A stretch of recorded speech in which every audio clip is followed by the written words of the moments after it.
Caio ajustava a alça da mochila surrada, sentindo o peso do tempo em seus ombros. O relógio na parede do átrio marcava exatamente 2h45 da manhã. O silêncio na sede da Corporação Almeida, um império de vidros e aço, era quase reverente, quebrado apenas pelo zunido das luzes de segurança e o eco suave de seus passos no mármore polido. Em seu uniforme modesto de vigia noturno, parecia uma figura esquecida, uma sombra que se movia por entre os lustres de cristal e as obras de arte milionárias.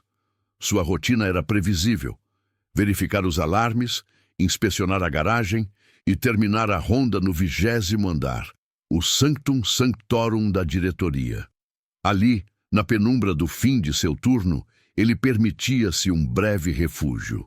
Na luxuosa sala de reuniões, Caio tirou de sua mochila o livro de capa desgastada. Não era um best-seller qualquer, mas sim uma edição antiga de análise e contexto do direito comercial de Shenzhen, inteiramente escrita em mandarim denso e complexo. Sua leitura era um exercício constante, um conhecimento que ele preservava em silêncio. A paz foi rasgada pelo som estrondoso do elevador executivo. Marcos emergiu como um furacão, acompanhado por 3 sócios juniores, todos rindo com a familiaridade forçada de quem acabara de fechar um negócio em um jantar caro.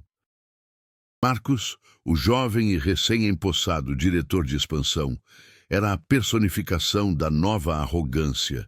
Terno italiano impecável, relógio que valia um carro e uma confiança cega no poder do dinheiro e dos títulos.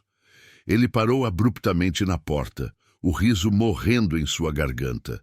Seu olhar gelado pousou em Caio, sentado discretamente, absorto na leitura. Sua presença no território da diretoria era, para Marcos, uma afronta. Vigia!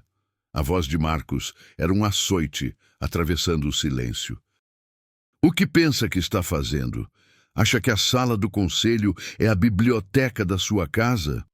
Caio levantou-se com a agilidade de um homem que conhece seu lugar na hierarquia, mas que preserva sua dignidade. Perdão, Sr. Marcos. Apenas estava terminando a ronda.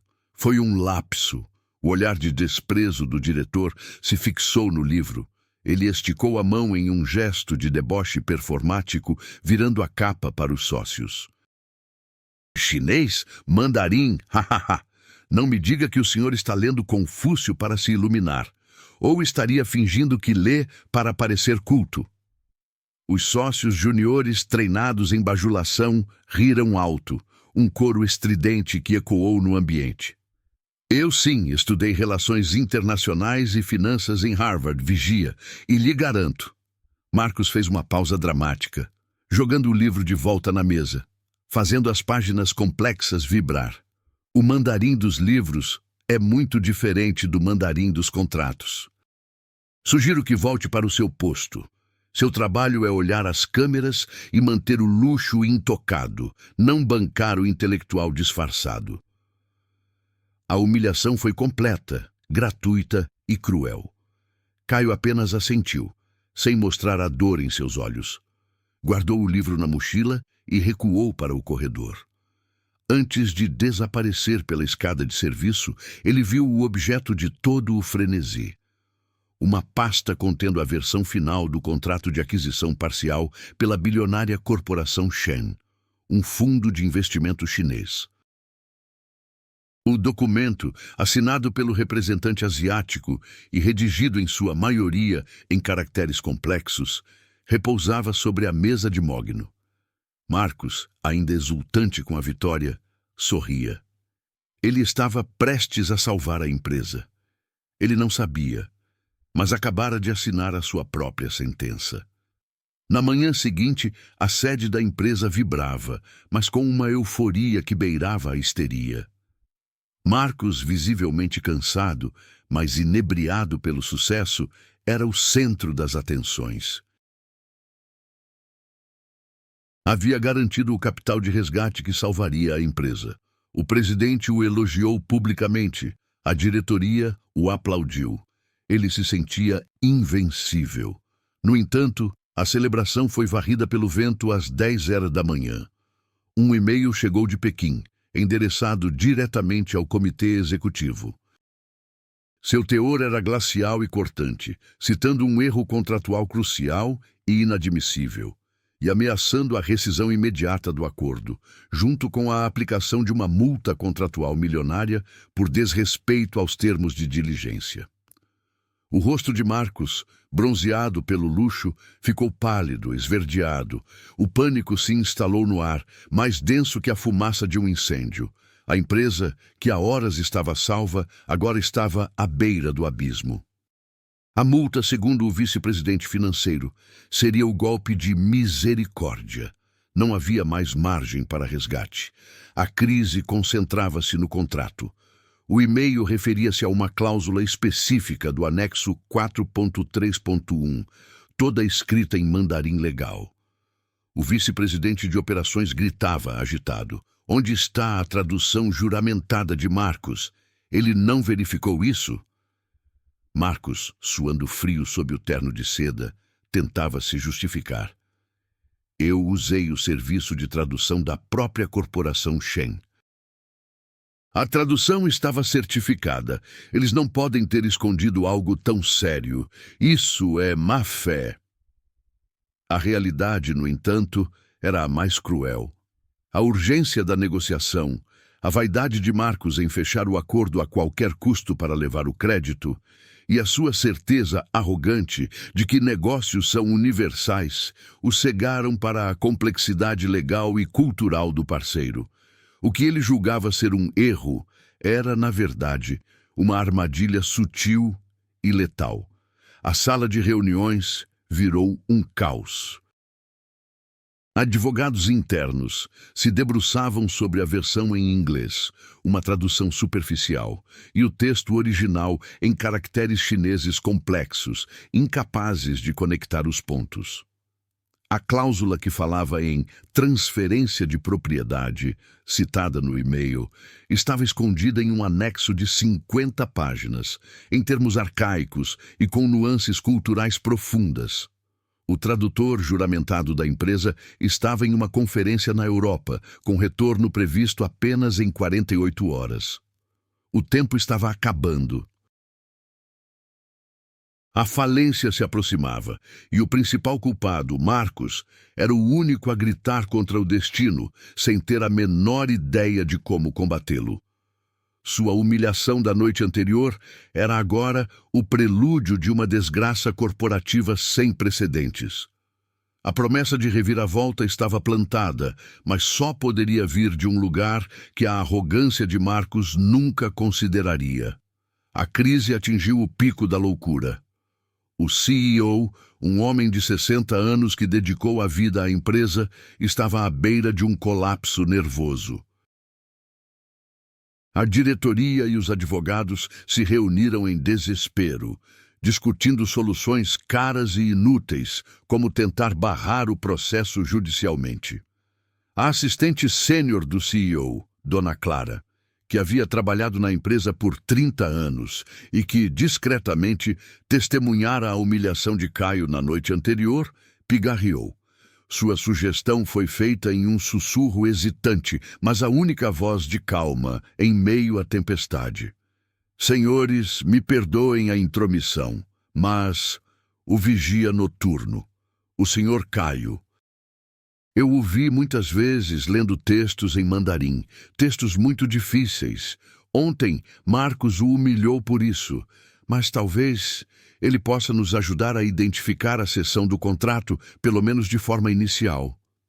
A sala ficou em um silêncio mortal. O CEO olhou para Marcos, que reagiu com fúria. "Aquele palhaço, não. Ele é um vigia que lê livrinho para passar o tempo. Não vamos expor a fragilidade desta corporação chamando o porteiro para traduzir um acordo de bilhões." "Isso é o cúmulo!"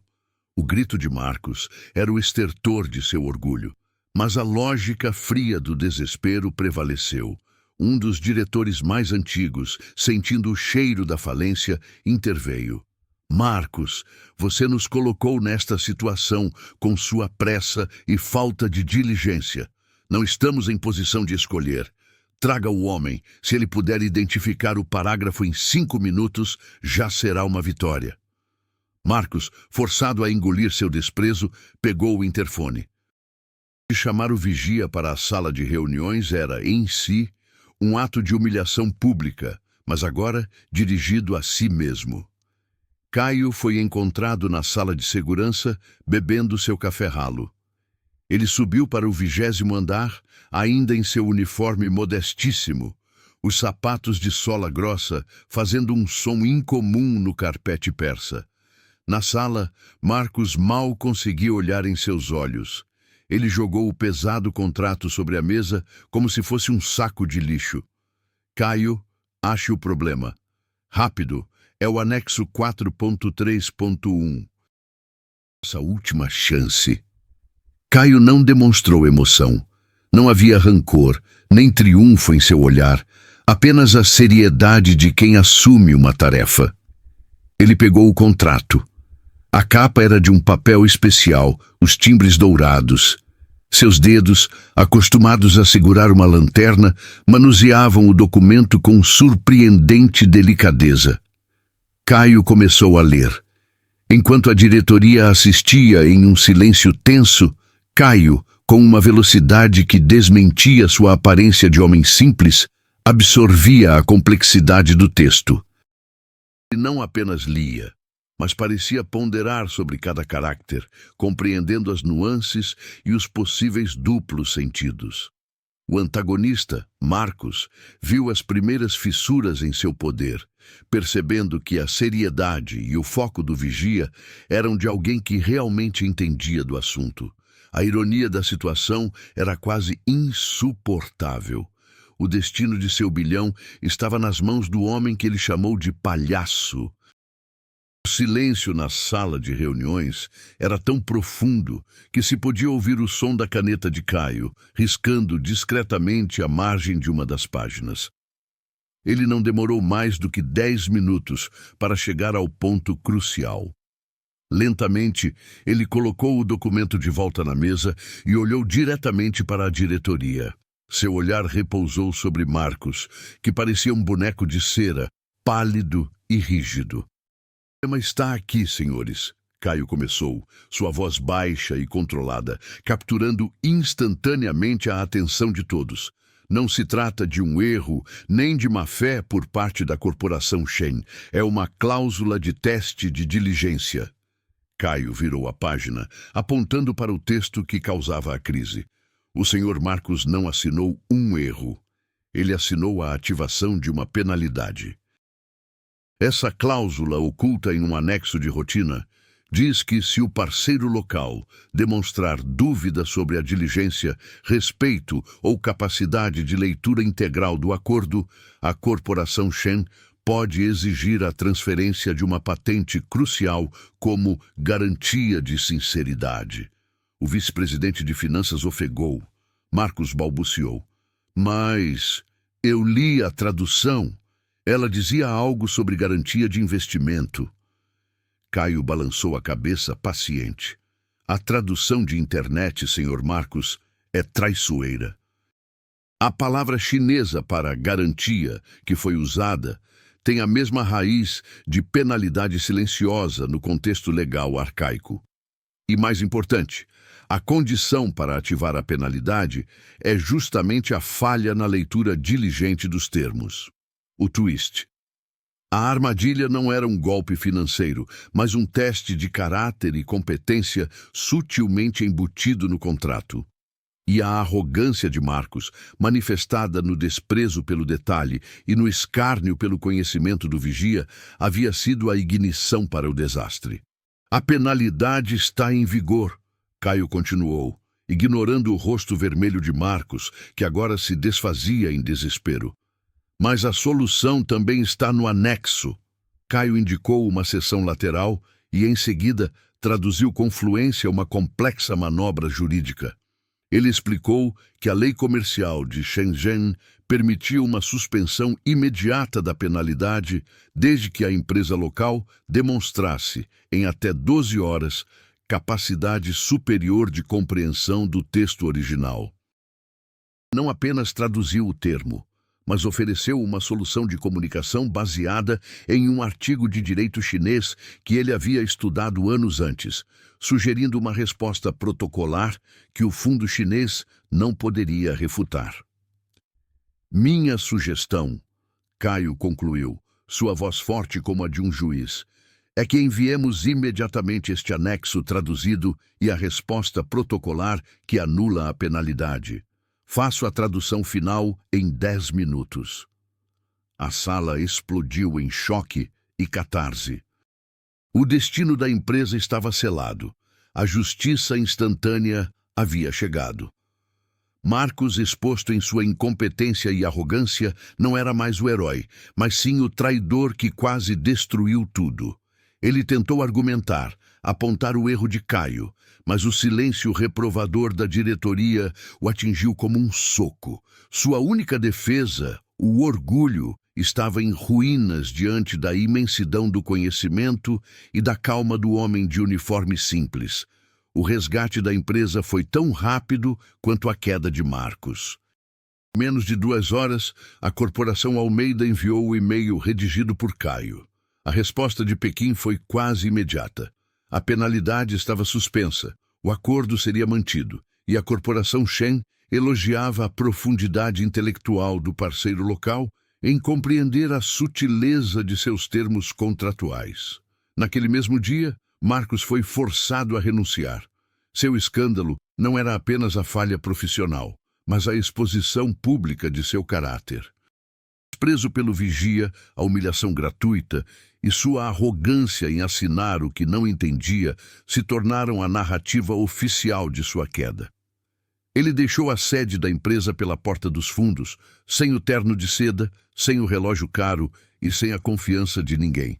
O CEO, emocionado e aliviado, chamou Caio para um encontro particular. Ofereceu-lhe uma recompensa financeira astronômica. Caio, no entanto, recusou o dinheiro com a mesma serenidade com que aceitou o desafio. Senhor, disse Caio com os olhos fixos nos do CEO, não fiz isso por dinheiro. Fiz por lealdade a esta empresa que emprega minha família há anos e porque o conhecimento deve ser usado em prol do bem maior. O meu valor não está no meu preço. No entanto, ele aceitou um novo caminho. O CEO, que agora via em Caio não apenas um funcionário, mas um farol moral, criou para ele o cargo de consultor sênior de relações internacionais e compliance cultural. Caio, o vigia gênio, trocou o uniforme de segurança por roupas discretas, mas ainda simples. Sua nova função era garantir que a empresa operasse com diligência e respeito em todos os contratos internacionais. Seu primeiro ato foi implementar um código de conduta que proibia qualquer tipo de preconceito de classe no ambiente de trabalho. Nos meses seguintes, a empresa se reergueu não apenas financeiramente, mas moralmente. O incidente Marcos se tornou uma lenda, um lembrete constante de que a riqueza pode cegar, mas o caráter é a única fundação sólida. Caio se tornou o novo mentor silencioso, o homem que provou que o verdadeiro poder reside na competência humilde. O preconceito de classe havia sido quebrado e a arrogância punida. O homem que foi ridicularizado por ler um livro em mandarim salvou a empresa e restaurou a sua alma, provando a todos que o valor de uma pessoa não está em seu título ou em suas roupas, mas na profundidade de seu saber e na nobreza de sua ação. A vitória moral de Caio foi a redenção de toda a corporação.